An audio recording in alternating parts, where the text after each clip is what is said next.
రాజన్న మొక్కులు భీమన్నక question mark. ఆలయం మూసివేస్తే పంచె కట్టుకొని వచ్చి తెరుస్తాం. ప్రభుత్వం నిర్ణయం తీసుకోవాలి, నిర్ణయం మార్చుకోవాలి. కేంద్ర మంత్రి బండి సంజయ్ హాట్ కామెంట్స్ అట. రాజన్న సిరిసిల్ల జిల్లా వేములవాడ రాజరాజేశ్వర స్వామి ఆలయ విస్తరణ అభివృద్ధి పనుల నేపథ్యంలో దర్శనాలు నిలిపివేసి భీమన్న ఆలయంలో రాజన్న మొక్కులు చెల్లించుకునేందుకు ఏర్పాట్లు చేయడంపై కేంద్ర మంత్రి బండి సంజయ్ తీవ్ర ఆగ్రహం వ్యక్తం చేశారు. రాజన్న మొక్కులు భీమన్నకు ఎలా చెల్లిస్తారని ప్రశ్నించారు.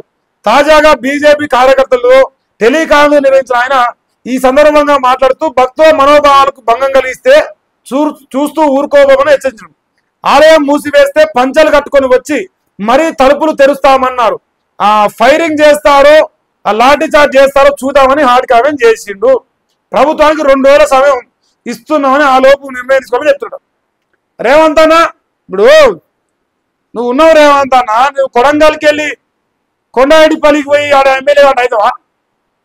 రేవంత్ రెడ్డి కొడంగల్ ఎమ్మెల్యే అంటారు, కొండారెడ్డిపల్లి ఎమ్మెల్యే అనరుగా. నువ్వు ఒక దేవుని కాడ పూజలు ఇంకో దేవుని కాడ సమర్పించుకోరచ్చే. ఆ తలకాయ ఉన్నాడు మెడకాయ అర్రా, మెడకాయ మీద తలకాయ ఉన్నాడు నమ్ముతారా? వాళ్ళని యాక్సెప్ట్ చేస్తారా? బండి సంజయ్ గారు మనతో తప్పే లేదు. మరి ఆయన పంతులు అయితే నేనే లింగి కట్టుకొని వచ్చి నేనే ఓపెన్ చేస్తా, ఏం చేసుకుని చేసుకో, లాఠీ చార్జ్ చేస్తావా, ఫైరింగ్ చేసుకుంటా, నీ ఇష్టం అంటుడు. 2 డేస్ టైం అట. ఏం రేవంత్ అన్న సనాతన బంధువు, ధర్మ రక్షకుడు మా రేవంత్ అన్న RSS లో పుట్టిండు, ఏబీపీలో పెరిగిండు, బయలకు పోయిండు, పాలపిండి బయలకు. మరి అంత చదువుకోవచ్చు, ఏం నేర్చుకున్నదే?